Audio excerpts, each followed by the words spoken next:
নাক বেরিয়ে কেন বলুন তো? কীর্তনটির মূল উদ্দেশ্য হলো আমরা যেমন চাই তেমন পাই।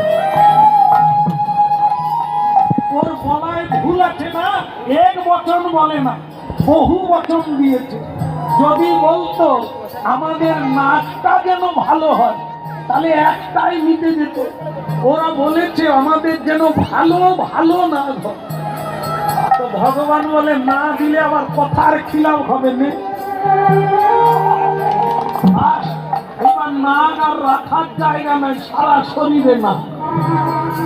এবার ঘুমটা দিয়ে গিন্নি বসে আছে, বলে বাবা আমি বেরোতে পারি না, এখন কি হবে? বলে আমি কি করব, যেভাবে বলছো ওইটাই বলি। বলে তাহলে যাও দ্বিতীয় বরে চেয়ে নাও, আমাদের যেন সব নাক চলে যায়। ও আপনারা ধরে ফেলছে, ও আবার ঠিক। এবার পরের দিন ভগবানের কাছে গিয়ে বলল যে প্রভু গন্ডগোল হয়েছে, আমাদের যেন সব নাক চলে যায়। ভগবান বলে ঠিক করে আলোচনা করেছিস? বলে একদম পাক্কা, আপনি দিয়ে দেন, তুই যাক তবে তুমি না। বলে আরেকটা বর কবে নিবি? বলে এখনো আলোচনা হয়নি, করে কাল আসবে। তবে চলে গেল, দেখে গিন্নি আবার কাঁদে।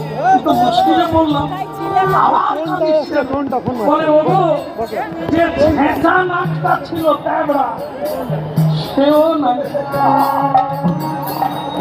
সেখানে এখন নালা হয়ে গেছে।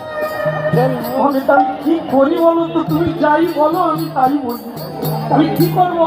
বলে এক কিচ্ছু আর বলার দরকার নাই, তুমি 3 নম্বর বরে গিয়ে বলো আমাদের যেমন ছিল তেমন থাক।